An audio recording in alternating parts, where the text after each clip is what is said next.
I'd been there recently.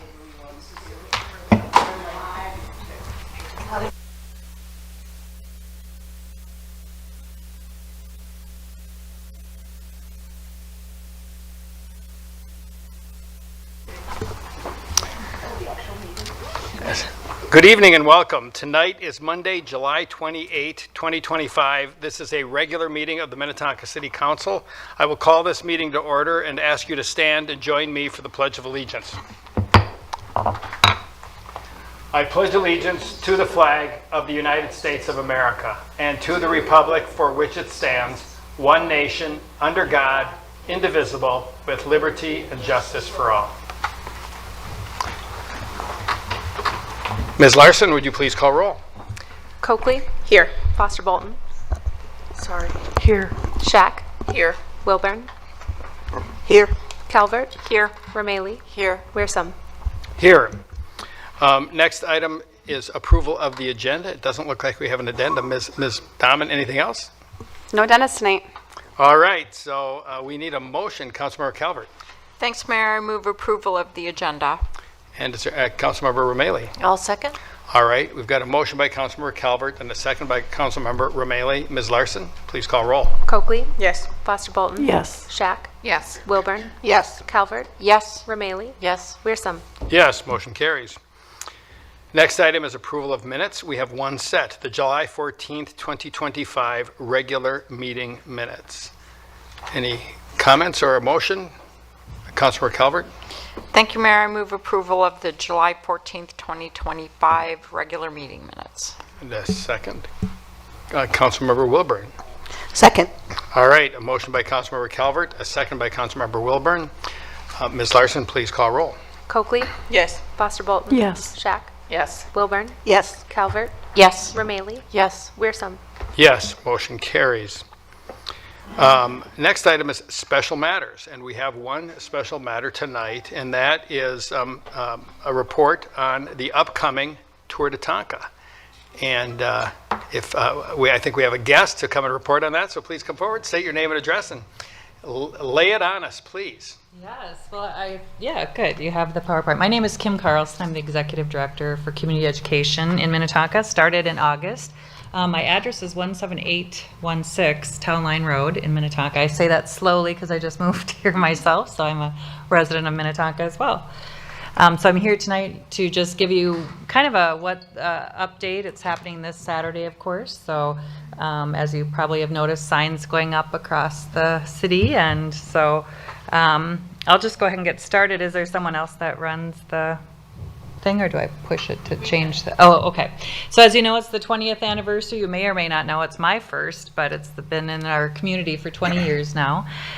So we're kind of excited about some of the things we're going to do is offer a online 20th anniversary merch store. So that was something new. We went with a local company to do our shirts this year. We also are going to have an archives display booth at the vendor fair. Since it's been going on for so long, it's kind of fun to dig up the old memorabilia and whatnot. And then also we have what's called Legacy Riders, and there's a group of riders that have been doing it for 20 years now, and we have 49 riders that have been coming back for 20 years, so it's kind of cool. So some of our community partners, we've done a lot of work with the Minnetonka Police. They've been great support and giving us suggestions, updates, ideas for safety moving forward. Of course, the City of Minnetonka, First Student, and then ICA, which I'll talk about a little bit later too. They are received quite a bit of funding from the event to support the food shelf. So we're happy about that and proud to share how much we've been raising. So these are some of our sponsors, some big sponsors, local sponsors, and we can't do it without them. They feed us, they take care of us. There's bike mechanics that are sent out by Shields, just a great group of folks in the community that help support the event and help us make it a little more festive, if you will. So thank you to them. This is just a sneak peek at our shirt, our rider shirt. We kind of did an homage to the 2006 original shirt. So Louise Weir is our marketing person. She did the work on that, the design on that. And so as of today, before I left the office, I checked one more time, and we have over 1,700 registrants. We fully expect it to be up to 2,500. It kind of is like a flat, and then it goes straight up the week before. And I checked the weather, knock on wood, it's looking really nice. So I'm fingers crossed. We have riders. It sounds like we've hit almost every state. So if you're going to Hawaii, it's one we still need. We have lots of states that, I think it's 20 some states right now that are coming to the race or the ride. And in Minnesota, we have 113 cities represented so far. So again, we have we're going to see a spike here, and they're ticking up by the day as long as that weather continues to stay nice. And then this is kind of how it looks for across the board. It's not unusual that the 100-milers will sign up first, so that's been high ever since we opened registration. And then towards the end, you'll see those folks that are just going for a, leisurely 16-mile sounds still kind of difficult for me, but that'll start coming up. We have lots of families that ride, and I'm sure, again, the weather is a factor for people to sign up. So we're excited. The registration looks great. So our routes, we have 5 routes this year, 16 miles up to 100 as it showed in the last slide, traveling through 4 counties, 25 cities, and riding on 143 unique roads and trail miles. So we've been busy working with counties, cities, other cities to offer such a great event in our community and let us go 100 miles out and around the states or the suburbs there. So there's a visual of it. It does carry, so all the different routes you can see. Each route we have several rest stops. The smaller ones have 2. The larger 100-mile has 5 rest stops with entertainment, food, etc. We have 1 potential reroute on the 100-mile somewhere between Victoria in there somewhere. There's a roundabout going in that we just kind of switched it up a little bit, but those are the trails, and it's not too late to sign up. So grateful for the amount of volunteers that come out. This community really supports the event. I'm just so impressed. When they told me 600 volunteers are needed, I was like, wow, that's a big number to hit. But we're doing it. And we still have time. There's a QR code there as well, but we are still looking for a few spots further out. But you can do pack-a-pickup registration, route captains, rest stops. Those are kind of getting filled. But we do, this community does show up for our event, as well as the other cities and counties. They've been really generous in coming out and putting teams together to help support the ride. So this is the slide about ICA Food Shelf. So far, since 2006, it's been over $100,000 given to the local food shelf. And actually, we have a family of Grant Hartman, who passed away this past year, and he was a 100-miler rider, and his wife wants to give a free ride away for next year. So anybody who puts $1 into the food shelf will get $1 or more will get a chance to get a free ride. So we appreciate that give back as well. And we are excited about, so far we checked today, and when you register you can also donate, and we've gotten $2,000 from the people who have registered so far. So we're excited about that. So again, thanks to our law enforcement and safety partners. This is from a survey that we get, and it doesn't go unnoticed that they feel safe out on the streets, the trails, the event itself. They just are so appreciative of the presence of our safety partners, so we appreciate that. And then the controlling of traffic, you can see from those routes, we're going over some major highways, so we just really appreciate that support. So it's Saturday. We're ready to go. We just really thank the community, thank the city for supporting the event and continuing to be such a great partner for us. So I'll try to answer questions. I like to pull the new card when I don't know, because I've only been here a year, but this is a great event. My staff, the community members they keep coming back, so I'm grateful to walk into it, a good experienced group of staff and safety partners. Well, very good. Well, thank you. I will turn to council and to see if they have any questions for you. Councilmember Calvert. Just welcome I'm really glad you're a Minnetonka resident, and Thank you. good luck in your new gig. And boy, they gave you a big job. Yes, they sure did. I walked right into it, but it's been great. Like I said, it's nice to have that experienced staff behind me, so But thank you. I know it's just going to go great, and because there are people that have been doing this for a really long time, and it's just such a huge part of what makes Minnetonka Minnetonka every summer. So, and boy, you are just lucking out on that weather. So, Yes, fingers crossed Very good. for everyone involved, right? Anyone else, council? I just want to I want to thank you. And Tour de Tonka is a great event, and it's a very defining event for our community. And I want to thank you and all of your colleagues, because it really does build community. And while it's not just a Minnetonka event, and people come from all over, but I think it really brings our community close together, and I think it's just a positive event, and it's fun to be there and see all the excitement. I've been a rider, I've done a lot of different things, and I enjoyed it every time. So thank you so much. You're welcome. Thank you. All right. No vote, no vote on that one. So next up is reports from city manager and council members. So we'll go first to Ms. Dahman. Thank you, Mayor and Council. I do have a few updates this evening for you.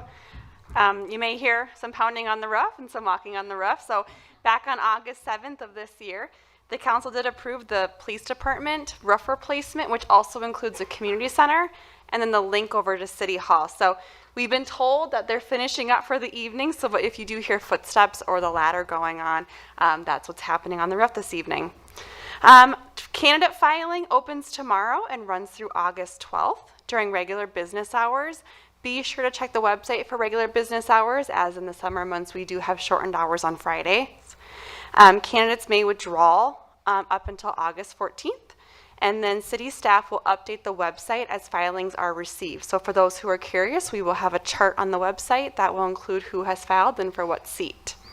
And then as a reminder that this Thursday, the City Council will join members of other boards and commissions for a joint tour highlighting development projects for Minnetonka. And then next Tuesday, lots of happenings. August 5th is Night to Unite.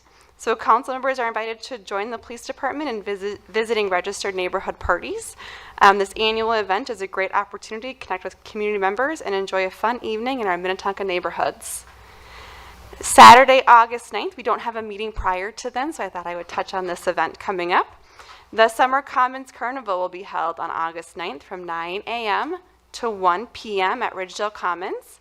This family-friendly event features music, an inflatable, face painting, and yard games.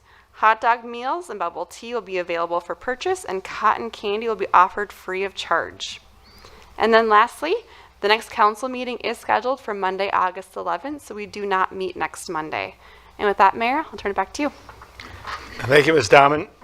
Council, anything that you would like to report? Councilor Calvert.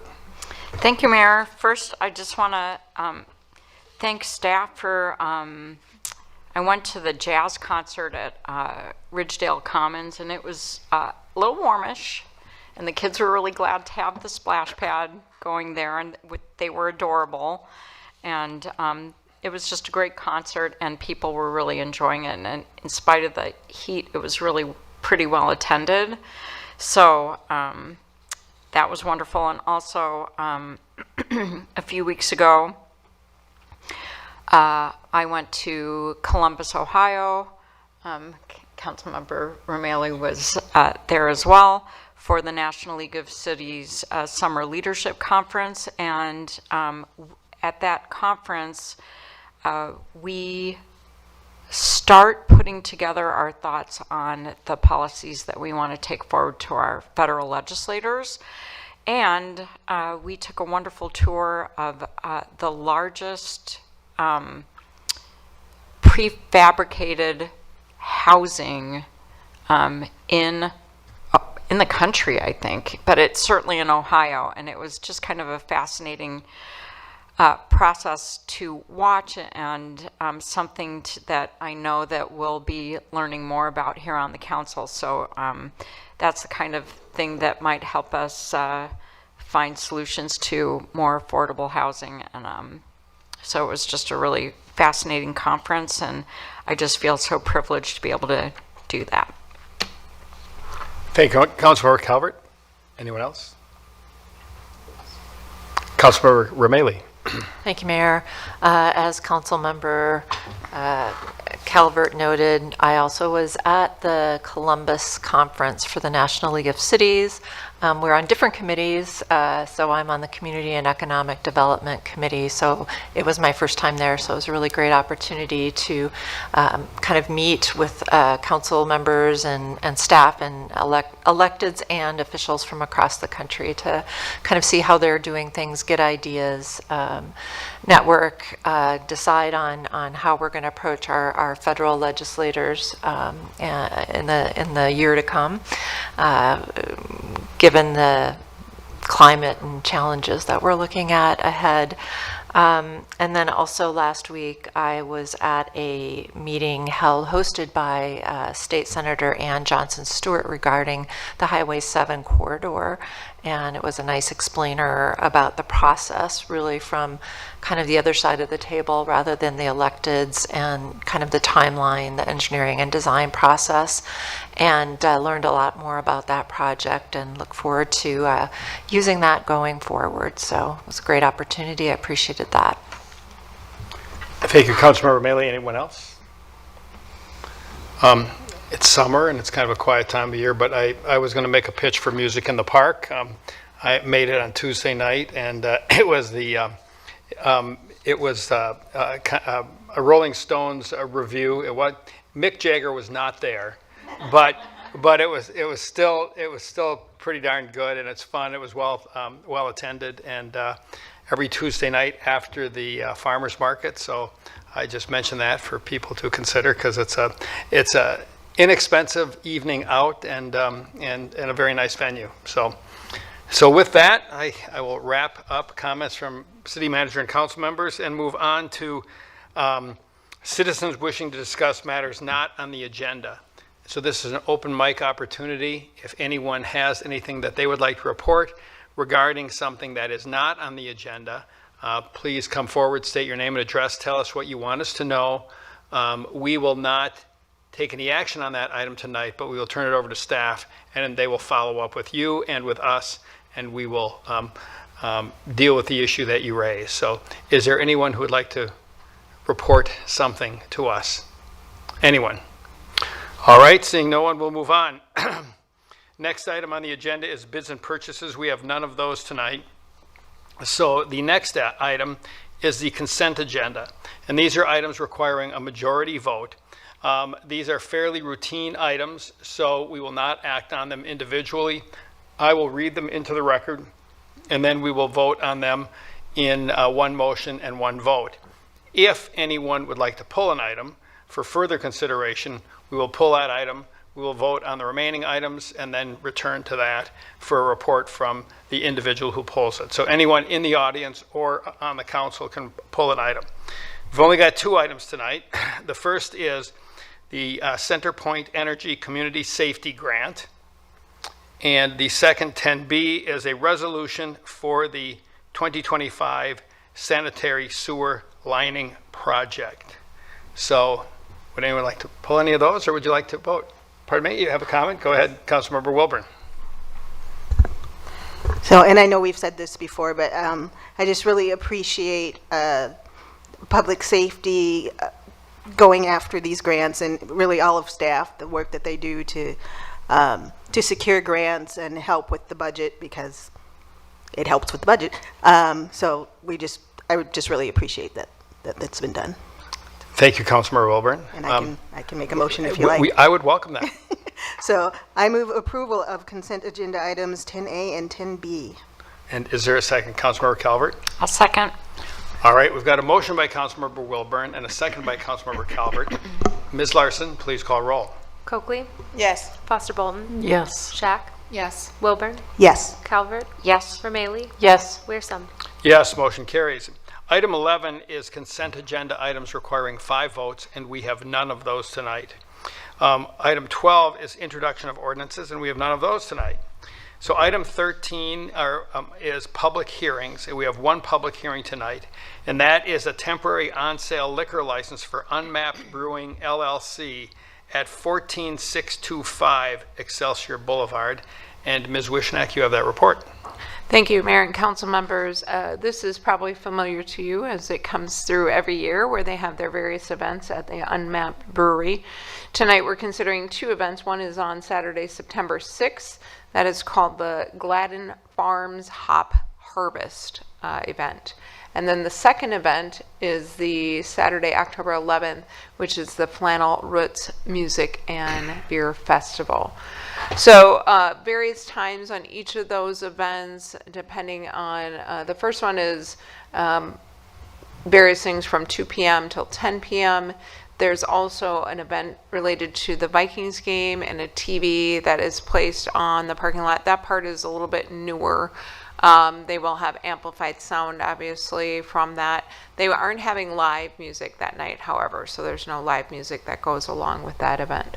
On the October 11th event, though, there are live music performances, etc. This is always an issue in this neighborhood, parking, and you know that they often will secure other sites for their parking, so the daycare, the church area, also the new ownership of the bank, which is now Bridgewater Bank, has an agreement with them for parking. So they do have about, I think it's about 350 spaces secured with those plans. We have not had complaints in the past about parking or traffic in the area for these events. Staff did review this information with the police department as well, and we don't have any concerns. So staff would recommend approval to the City Council. And if you have any questions, I'd be happy to answer. Thank you, Ms. Wishnak. Council, any questions for Ms. Wishnak? All right, I'm seeing none. So this is a public hearing. So I'm going to open the public hearing and ask if anyone, including the applicant, would be interested in coming forward. I see somebody with an Unmapped Brewing shirt on, and I know that that's not the only one in Minnetonka, but anyone who would like to comment on this, please come forward. State your name and address and tell us what you want us to know. Good evening. My name is Ann Husfeld. I'm at 14616 Glendale Street in Minnetonka, and my house is right behind, south of Unmapped Brewery. And I've been here since Unmapped opened and experienced all these events.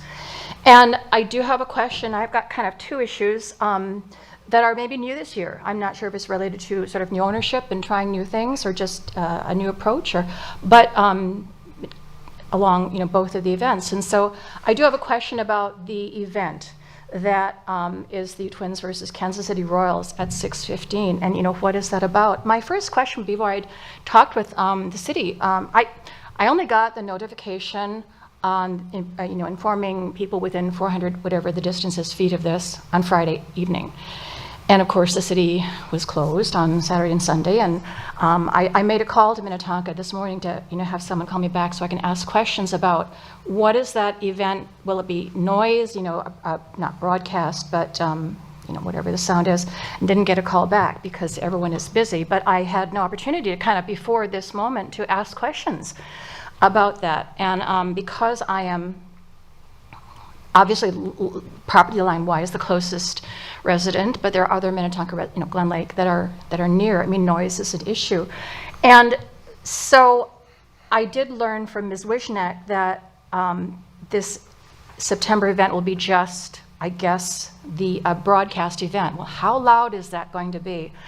And that's kind of a question. I'm not here to ask questions back and forth. I know I state my question, you can discuss and answer it, but I kind of want to then present my thoughts about that being a new thing and just kind of get that on the table in terms of it not being music. Well, my question initially was, well, will there be live music that night too? Will it be silent? Will it be competing with the noise of the band? Well, my understanding is that then may just be the event.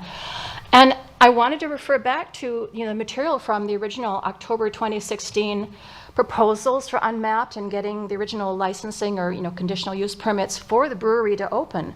And just some language there to get that back in the record. So this goes back to a proposal for the October 24th, 2016 City Council meeting. I think I have the meeting from that too, but I think that was the evening when the final approval for the conditional use permits for the brewery were approved. And the proposal from Unmapped at that time was description of type of entertainment offered. This, came from JD and Megan Park, that they had written up themselves. Events, Unmapped Brewery may from time to time host outdoor events that may include live music, food trucks, and outdoor beer sales. And that was all that was imagined at that time. And then on September 26th, for the October 24th meeting, I'd written a letter myself, to the City Council, and it was included in the packet, and I referenced that. I wrote, I am concerned about increased noise coming from the tap room and patio, in particular from live music, that the applicant outlines in the proposal. And I referenced, the applicant states they may from time to time host outdoor events that may include live music. And I don't know how much things can change from original intent, that was approved along with conditional use permits. But I wanted to bring that issue up, partly and mostly because I don't understand what that sound is going to sound like. And so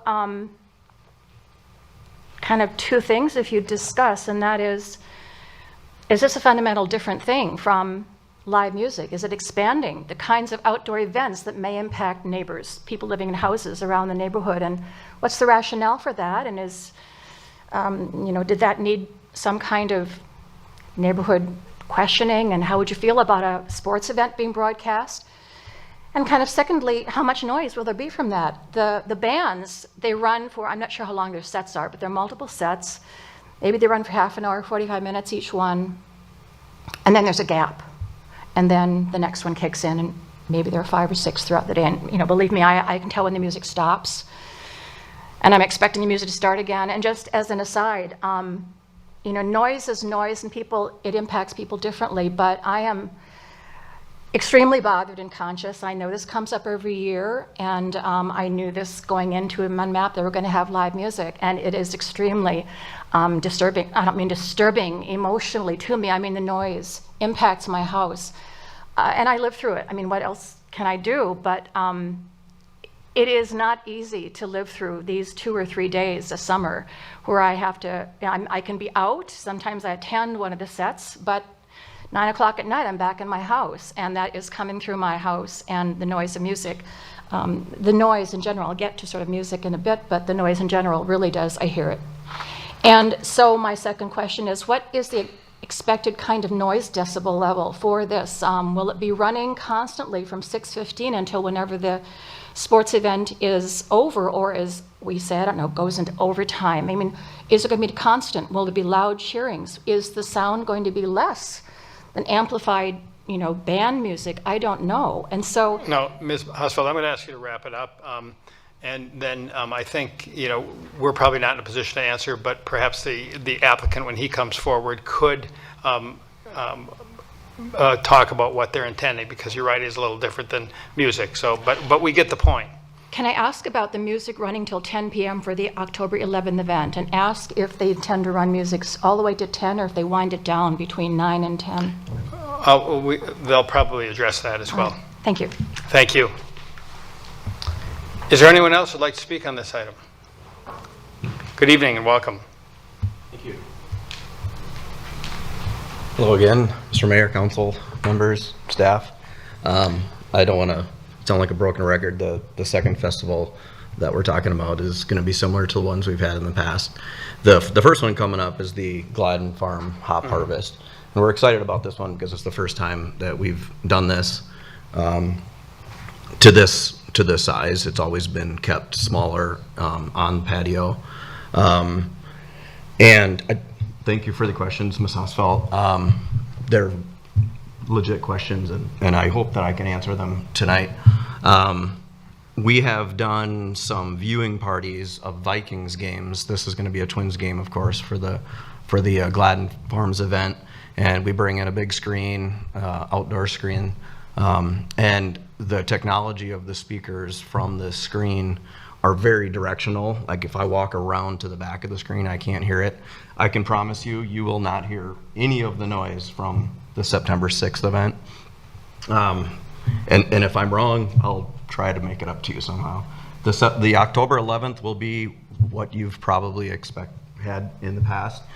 We will wrap up the music. We always try to wrap it up at 9:30 at the latest, even though we know our permit takes us till 10. We know that we're a community gathering place, and we exist because of the community. We want to make sure, I mean, your thoughts are valid about loud noises can be very overwhelming and anxiety building for people. And I guess first of all, I want to apologize for two things. For that, the fact that that exists, and also if I can play my new card, being the first year, my first full year as owner, co-owner of Unmapped, it was 100% my fault that those letters didn't go out in time. I'm glad that you got it before this meeting, but I'm sorry that it was Friday. But were there any other questions that I didn't address, or anyone else? I think we may have a few questions for you. So, Sure. Councilmember Foster-Bolton. I just want to be clear that there won't be music in addition to the game. Oh, good question. She mentioned that. No, there will not. There will be no live music, no canned music. There will be an MC. He's an employee of ours, but we'll be. The event is a hop picking party. Dan Gladden from the Twins grows his own hops out on a farm, and he brings them all in. This will be our 9th anniversary of this event. It's the first one where we've wanted to do an extension of premise permit so we can open it up to the parking lot. We've had issues in the past where it's been hot and really sunny. This allows us to bring in a tent, overflow into the parking lot. And hops are, I mean, they're fun, but they're messy, so we want to try to keep that mess out of the tap room, keep it outside. So this year we wanted to extend that to the outdoors, hence the application for this temporary liquor license. But no, there won't be both. Great, thank you. Any other questions on this event? I was curious when I read it. I was wondering, okay, you're picking hops. Are you going to the Dazzle Man's farm, or are you bringing his farm to the brewery? It sounds like the latter. Yeah, we'll bring the farm to the brewery. He's I mean, as you can expect, kind of a private person, and yeah. So I won't even be going out to the farm. So okay. Yeah, he'll bring them to us, and then customers will pick the hops, and they'll for each bucket of hops, it's a 2-gallon bucket, so it's not big. You can get a choice of a free beer. There's a limit of how many of those you can get, or a ticket for a prize. There's always lots of prizes, and that's where our MC is going to come into place. He'll be announcing the winners on the microphone and stuff. But all right, very good. Yeah. Council, any other questions? Anything else you want us to know? Not. I invited my daughter here tonight. She went to, she's going to be a 7th grader at Minnetonka West, and she attended a school board meeting and really loved it. So I said, well, why don't you come with me tonight and check out a city council meeting? So. Yeah, we're much cooler than the school board, just so you know. That's well, all I have. All right, well, thank you so much. Yeah, thank you all. Is there anyone else in the audience who'd like to comment on this item? Anyone? All right, I will close the public hearing, and I will bring it back to the council for your consideration. Councilmember Calvert. Thank you, Mayor. I just want to thank Ms. Hausfeld for coming out and expressing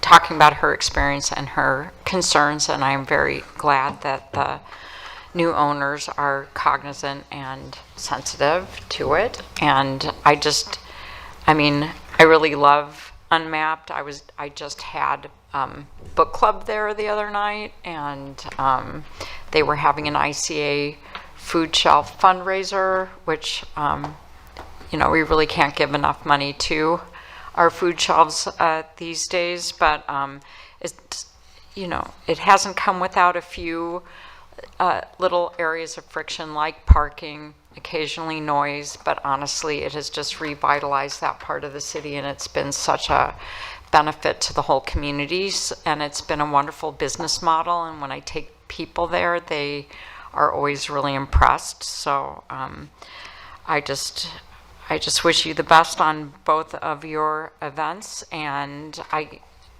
urge you to be open to the comments of neighbors and find, I know you'll continue to do your best to be a good neighbor to the people that live there. Councilmember Shack.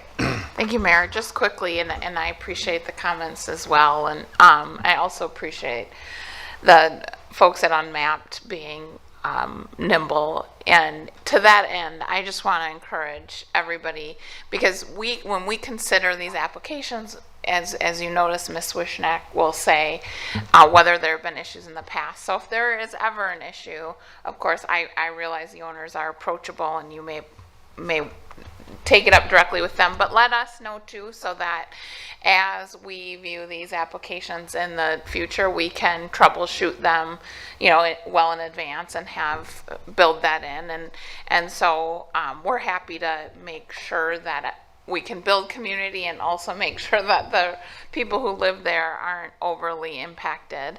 We're probably at the outside of our limit for these types of things because of the pressure on the neighborhood with Unmapped, but happy to have a place where the community can gather and celebrate, and so very appreciative of you as well. Council, anything else? Quick comment from me. I think there are two things, and I appreciate both speakers tonight on this topic. I think we want to be mindful, and because I think what Ms. Hosfeld brought up was the kind of the scope creep that can sometimes occur when we have things that have gone on for a while, and then you're always looking for the next great idea. And so we want to be mindful of that, because we want to be respectful to our neighbors. At the same time, we were talking about Tour de Tonka tonight, and we talked about what a great community building event that is. And it's not lost on me how important Unmapped is to building our community and building our community in that neighborhood, but in the city in general. And if you listen to, read the newspaper or listen to the radio, it's a challenging time in the craft beer business now too. I mean, costs are up, and consumption is flat, and there's a lot of craft breweries that have gone out of business. And we like our businesses to be vital.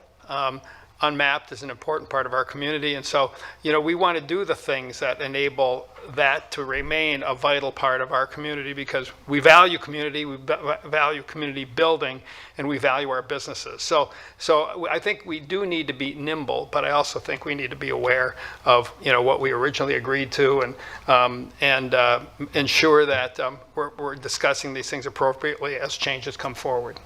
So with that, those are my comments. If someone would like to make a motion, that'd be great. Councilmember Calvert, I'm sorry. Thank you, Mayor. I'd like to make the motion to grant the licenses, the temporary on-sale liquor licenses for Unmapped Brewing. Councilmember Romali? I'll second. All right, we've got a motion by Councilmember Calvert and a second by Councilmember Romali. Ms. Larson, please call roll. Coakley. Yes. Foster Bolton. Yes. Shack. Yes. Wilburn. Yes. Calvert. Yes. Rameli. Yes. Wearsum. Yes, motion carries. Next item is other business, and number 14A is a conditional use permit and site and building plan review for a concession stand with bathroom facilities for Veterans Field at the Minnetonka High School campus at 18301 Highway 7. And Ms. Wishnack, you get to do that too. I do. Thank you, Mayor and council members. This is, as you stated, a conditional use permit for Veterans Field. If you're not familiar with where Veterans Field is located at the Minnetonka High School campus, here's a aerial photo that shows the location. Really, today it has the field arrangement, it has dugouts, the stadium, and also some bleacher seating with a concession stand and press box. And if you're not familiar, that was done in 2006, I believe was the year that was constructed. Typically during the school year, it is home to the Skippers baseball team And if you follow amateur baseball like I do, it is also home to the Minnetonka Monarchs, which is a Class A amateur baseball team, or town team, as some people refer to it. There are two changes that are proposed to the area, and mostly it has to do with this concession stand area. This would be the new concession stand. It would include bathrooms as well. They have temporary bathrooms today, so it would be more comfortable on that front. There's also retaining walls involved. If you've been there, you know that there's a sizable area of retaining walls on the site, and so that also will be reconstructed. The staff did review the project, and we did not have any major concerns. It did not increase impervious surface or impact any natural features on the site.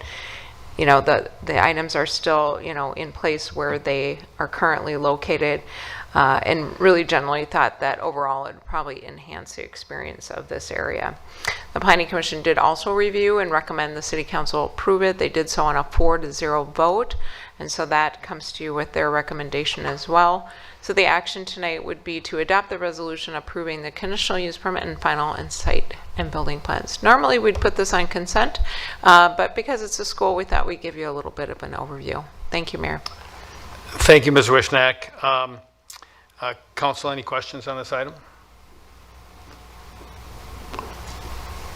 Anyone? Oh, Councilor Romali?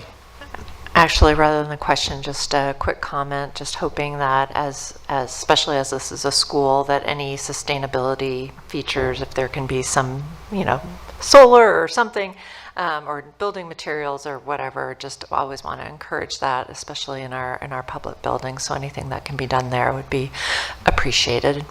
Thank you. Anything else? I don't know if the applicant wants to come forward and say anything. It is not necessary, but if I think we got it pretty well covered. But if you have any comments you'd like to make, you're welcome to do that. Come forward. State your name and address. Well, you came here. You might as well That's get your right. licks in. Well, thank you for considering this. And my name is David Maroney. I'm the architect for the project and president of ATSR. So to answer the question about the concern about the sustainability, we do use very durable materials. That's first and foremost. This is a concession building, it's a restroom building, it's a public building. So basically, the durability is paramount. So we have face brick, we've got integrally colored concrete block, a rock face, kind of an accent band, metal panels. So again, maintenance-free, total exterior. The inside is all concrete block, epoxy paint, super durable. Some of the things that we use would be like a high efficiency, instantaneous water heater system, as opposed to a tank water that's going to be heating water all the time. It's on demand. So that's an important feature. The rooftop unit, for instance, is controlled by temperature controls, which the district has control over. So there's no thermostat that just lets that system run wild. So basically that's controlled, moderated, and watched. Occupancy sensors, of course, will turn the lights off if it's unoccupied automatically, even if the user doesn't do that. So there's just some really fundamental things like that that we incorporate into the building. So it is important. Yep. Thank you. You're welcome. Thank you. Thank you. All right. Anyone else have a comment? All right. I will bring it back to the council and council comments or a motion. I think we're good. Councilmember Shack. Just very quickly, I think it's a nice looking upgrade, and anytime we can transition away from porta potties to structured facilities, I think is a major improvement. Any other comments? The comment, oh, go ahead. Just as a parent who spent a lot of time at Veterans Field over the last 20 years, I also think that's a vast improvement over porta potties, and thank you. And the only comment I wanted to make too was that I thought that the use of expanding the space where the new concession stand is going to be was innovative, and I mean those are very nice retaining walls that we have. I hate to see them go, but I also think that the location and the use of the space is innovative, and it's a significant improvement with permanent bathroom facilities. So that all looks good. So, Council, somebody like to make a motion? Councilmember Mailey, since you're experienced. Could you bring back the screen that I need? Yes. I move to adopt the resolution approving the conditional use permit and final site and building plans. Is there a second? Councilmember Shack? I'll second. All right. Sorry to put you on the spot, Councilmember Mailey. So got a motion by Councilmember Mailey and a second by Councilmember Shack. Ms. Larson, please call roll. Coakley. Yes. Foster Bolton. Yes. Shack. Yes. Wilburn. Yes. Calvert. Yes. Romaley. Yes. Wearsome. Yes, motion carries. So that really concludes our business for tonight, because the next item is, or the public part of our business.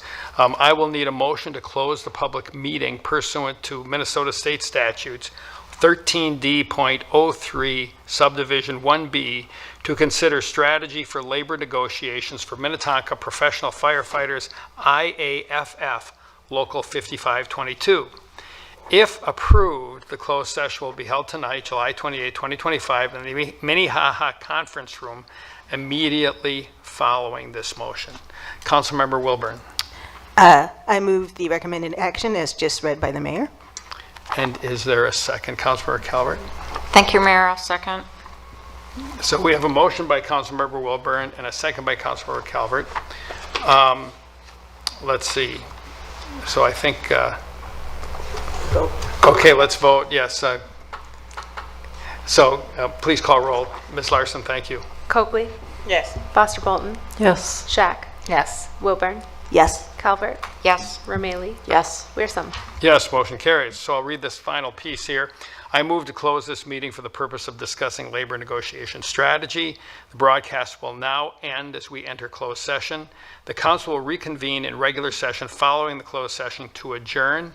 This meeting is now closed. We will reconvene immediately in the Minnehaha Conference Room. So let's go there. Thank you all.